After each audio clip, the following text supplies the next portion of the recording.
It was literally just a few weeks ago that so many people on social media were fawning and falling over themselves and thirsting over Jonathan Majors. He has been this rising star, and particularly on social media, the discourse has been just so incessant of the thirsting over Jonathan Majors. He was praised for his roles in Creed 3 and in Marvel's Ant-Man. He was set to be the lead star of the Avengers, the Kang Dynasty. And now social media users are singing quite a different tune following Jonathan's recent arrest. And I want to talk about what that means for his future, what that tells us about Hollywood, and the impending fallout.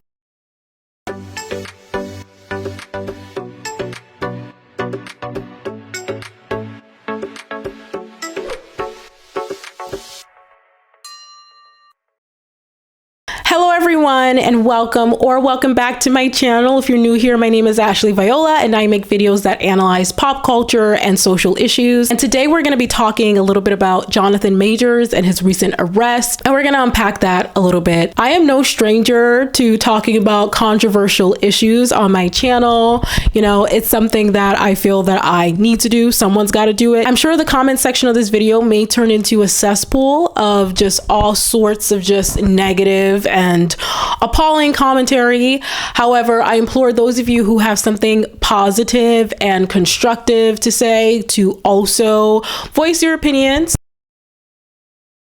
Just a really quick disclaimer before we start getting into things. I do want to say I will be using the word allegedly for legal reasons. Obviously, there has not been a conviction. This is not played out in the court of law yet. Not that by any means I feel like the court of law for me is the barometer that I need in order to have an opinion about allegations of DV and just like harm that is done to women. But obviously this case has not fully played out in the court of law. So for the purposes of the legality of it all, I will be saying allegedly. I just wanted to get that legal disclaimer. Everything that I say today will be my opinion and nothing more. It will be my speculation and nothing more. I am not a lawyer. I am not involved in the case. I just want to put that out there. So without further ado, let's get into it. Let's talk about these allegations and what went down. So news broke on Saturday, March 25th, that Jonathan Majors had been arrested after a woman alleged that she was involved in a domestic dispute with Jonathan. Jonathan was arrested and hit with a number of charges, which include strangulation, assault, and harassment. So it was later revealed that this woman was in fact his girlfriend, and the argument began when they were both in a taxi, and Majors' girlfriend allegedly confronted him about him texting another woman and wanted to look at his phone. And then it was reported that this allegedly angered him and he snatched her hand. And then that is when things got physical and he allegedly struck her. Now it was reported that this woman had visible signs that she had been physically harmed across her body. She was sent to the hospital, and this woman had a visible cut behind her ear and redness and other visible markings on her face. And he was immediately put in handcuffs and brought into a jail. Okay, so that is setting the stage on what went down. There's more back and forth, but that is the high level overview of what went down, right? Now, his lawyer said within days of these allegations hitting the press that there would be video evidence as well as text messages that would be clearing Jonathan's name of any wrongdoing. And a few days ago, we did in fact see those text messages in question after his lawyer shared the text messages with one TMZ. Now, for me, I find it incredibly just sketchy and alarming that an attorney would be giving text messages to TMZ. That just doesn't seem appropriate for me if I was an attorney, which I don't have a law degree, but for me, I feel as though that the text messages should be reserved for the court of law, not for celebrity news gossip fodder, but to each their own, I suppose. But I'm going to say that that gave me pause right away. So these alleged text messages were supposed to, in fact, clear Jonathan's name. However, if you ask me, I think that they did anything but. So in this text message exchange that, again, his lawyer provided to TMZ, Jonathan is, of course, in blue for those of you who have an iPhone, and in gray, we see the alleged victim's text. The text exchange begins with the alleged victim saying, "There's no note, just letting you know what happened." Jonathan responds by saying, "Did you leave the keys?" And then he follows that up with saying, "Goodbye." And there's a word that has been redacted. I assume that that is the victim's name. At 6 p.m., we see the victim reaching out and saying, "Please let me know that you're okay when you get this. They assured me that you won't be charged. They said that they had to arrest you as protocol when they saw the injuries on me and they knew that we had a fight. I'm so angry that they did, and I'm sorry you're in this position. We'll make sure nothing happens about this. I told them that it was my fault for trying to grab your phone. I only just got out of the hospital. Just call me when you're out. I love you." And then there is another text message a few hours later at 9:32 p.m. in which the alleged victim says, "They just called again to check on me, and I reiterated how this was not an attack, and they do not have my blessing on any charges being placed. I read the paper they gave me about strangulation, and I said point blank that this did not occur and should be removed immediately. The judge is definitely going to be told this. She ensured this to me. I know you have the best team and there's nothing to worry about. I just want you to know that I'm doing all that I can on my end. I also said to tell the judge to know that the origin of the call was to do with me collapsing and passing out and your worry as my partner due to our communication prior, out of care. She promised me all will be relayed." Okay, so a couple of things to unpack with these text messages. So again, it's alarming to me that the attorney somehow felt that this was going to exonerate Jonathan of the charges. To me, it does exactly the opposite, because in this text message exchange, you see the alleged victim saying the police, quote, "saw the injuries on me," as in her, and they knew that we had a fight. So, I'm going to start there and say a lot of times in this situation, the immediate response by some is, well, maybe she egged it on and maybe it was a, mutual thing. For me, when one person walks away and only one person has visible injuries and scarring on them, that does not tell me that it was an equal fight. Not that that's okay if it was. It's also worth noting that Jonathan Majors is, of course, a very large, very muscular man.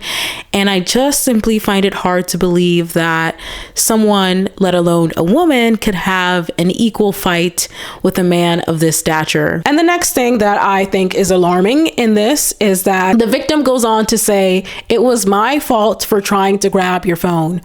So basically the victim, alleged victim, is blaming herself and saying, well, she started it because she tried to grab your phone. I don't think that grabbing one's phone constitutes you to be allegedly attacked so much to the point of being sent to the hospital. Next, we have the victim saying, "I only just got out of the hospital." So again, confirming that she went to the hospital. Did Jonathan go to the hospital? I don't believe he went to the hospital.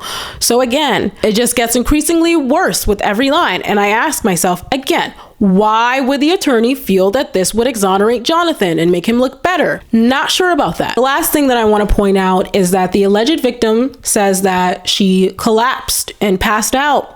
To recap, in this text message exchange provided by his attorney, Jonathan Majors' attorney, we see that the victim had visible injuries that the police observed. The victim went to the hospital. The victim passed out and collapsed and also, of course, said, "It was my fault for grabbing your phone."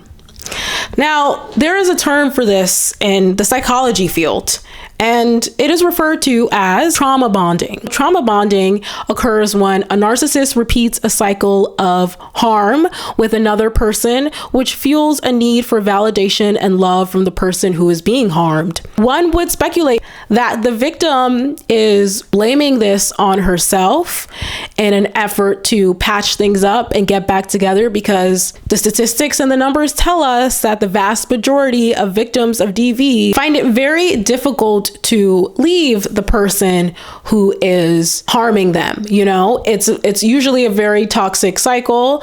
Many victims report to the police and then recant their reports, which we can see that is kind of what's occurring here. It is very commonly known that it's very hard to walk away. A lot of people are like, why don't you just walk away? Well, because that person's not always like that. Sometimes they're really nice to you. Sometimes they're really volatile and you really don't know what you're ever going to get. So all that to say that, to me, I think that there is trauma bonding that is occurring with this victim, allegedly. And this is according to Very Well Mind. We see that there are signs and symptoms of trauma bonding. In trauma bonding, a victim of harm covers up or makes excuses to others for the person who's harming them's behavior. Number 2, a victim lies to friends and family about the harm that is being done to them. Number 3, a victim doesn't feel comfortable with or able to leave the situation.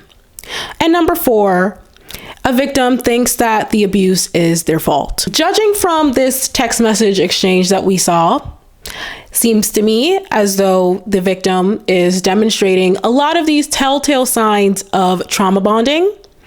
And I'm just going to leave that at that.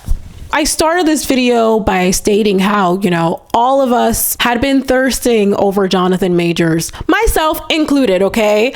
I had actually, that same morning that news broke, prior to when that news broke, I myself was scrolling through Twitter and I saw this montage of him at a photo shoot just looking so scrumptious and so handsome. And I was just like, oh my God, I was a part of the thirst gang. There was a discourse just a few months ago when Jonathan Majors did this photo shoot where he had this pink fluffy cape kind of thing. And the discourse on a certain sector of Twitter was like, oh my God, Jonathan Majors is being emasculated. He is just not masculine. How could he be wearing this pink fluffy girly feminine outfit? The same folks who were saying that this man was emasculated and he was just another sign, another example of the emasculated black man, same people who said that have now taken up for Jonathan and are painting this Emmett Till narrative that he is being falsely accused by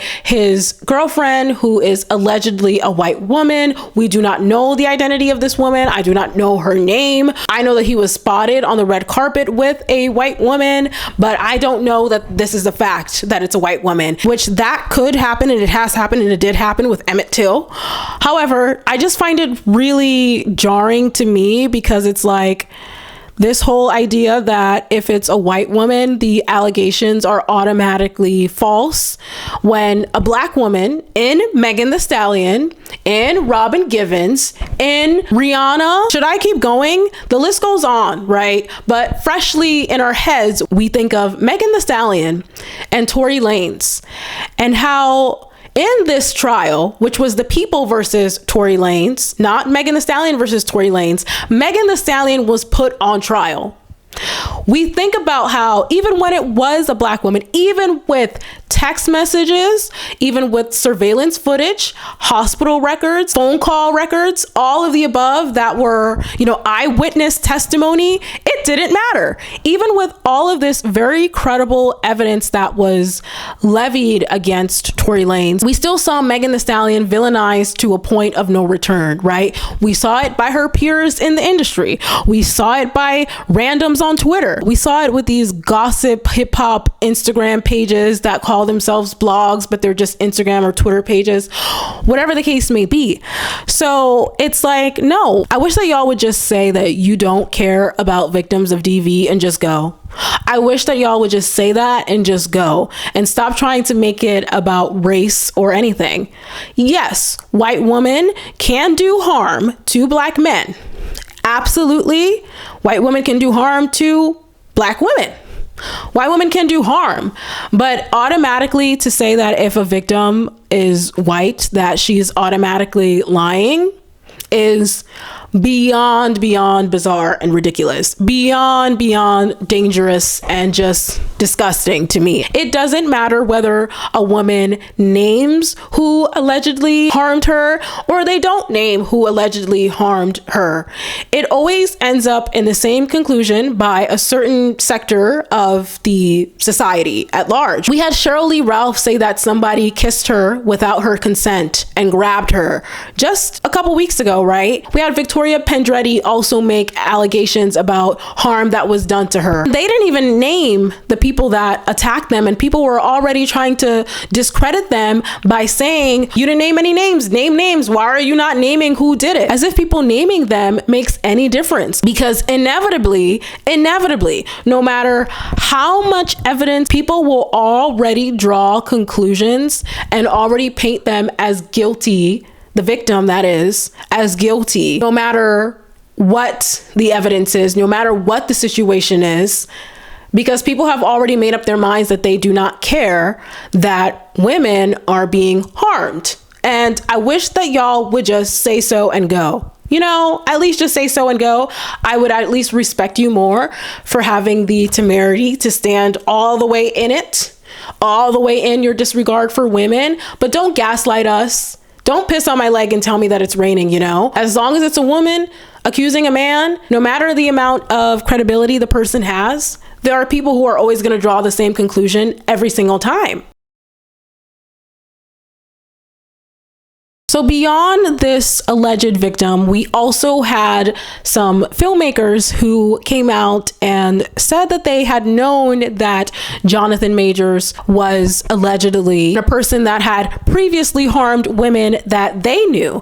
Now, these are people who were classmates and peers of Jonathan's. So we had filmmaker A.B. Allen tweeting about a, quote, beloved actor who is in actuality a vicious, cruel, and harmful human being. And in his tweet, he stated that there's a particular actor relatively new on the scene who Twitter has violently fallen head over heels for, who in actuality is a vicious, cruel, abusive human being, both professionally and in his personal life. And every new viral thirst tweet about him drives me insane. Following Jonathan's arrest, a social media user then responded to that tweet and they said, now we know who this tweet was about, with the screenshot of A.B. Allen's previous tweet.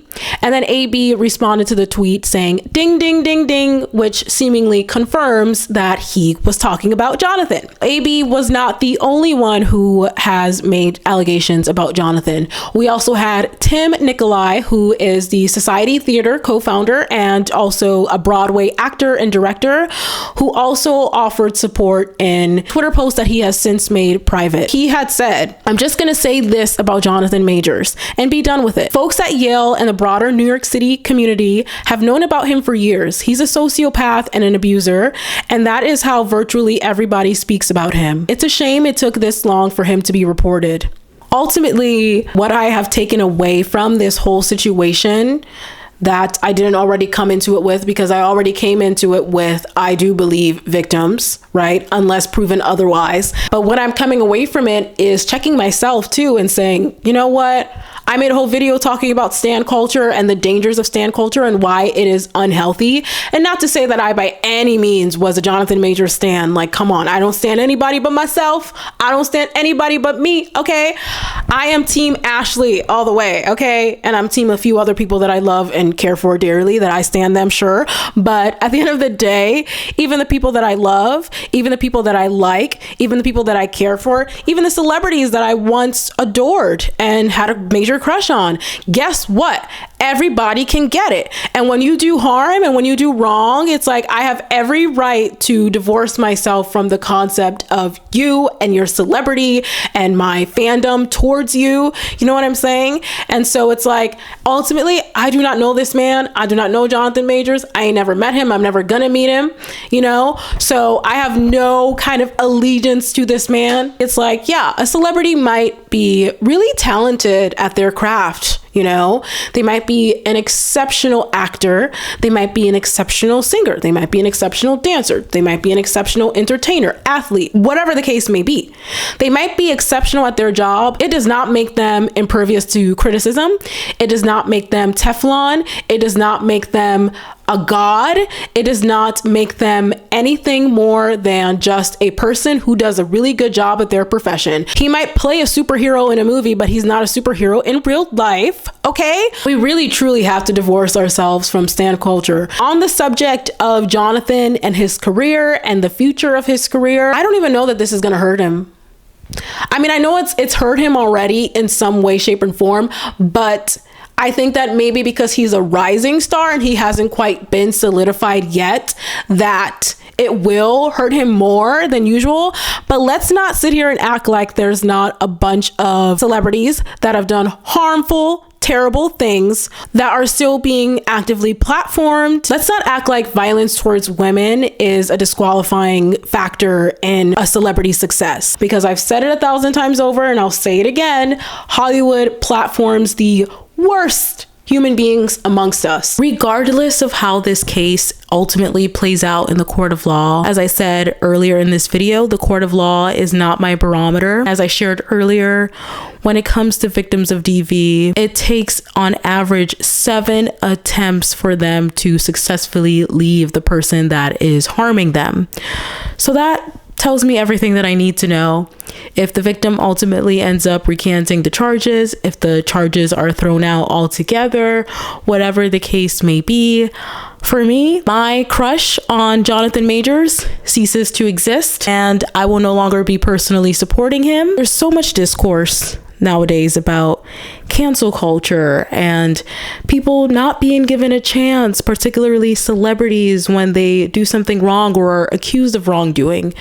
I want to say this: celebrities are so used to being a protected class in this hierarchy and social structure that we all have to abide by, right? They're so used to being infallible. They're so used to being Teflon. They're so used to being worshipped and deified and held to this high standard. You have every right to cancel someone if they have exhibited behavior that does not align with your values. The last thing that I want to leave you guys on is I want to center the victim. I want to send love to the victim. I hope that there's healing on the way and liberation on the way. And now we will return back to the rest of the recorded portion of this video. I do want to leave you with my closing quote that I always like to say at the end of all of my videos, which is a quote from the amazing civil rights activist Fannie Lou Hamer, who I so adore. I'm so inspired by. I can only hope to just be a modicum of just impactful on the world that she was. So I want to leave you with a quote though from Fannie Lou Hamer, and that quote is, "Nobody's free until everybody's free." Thank you all so much for watching. Don't forget to like this video and subscribe if you want more content like this. I'll talk to you all next time.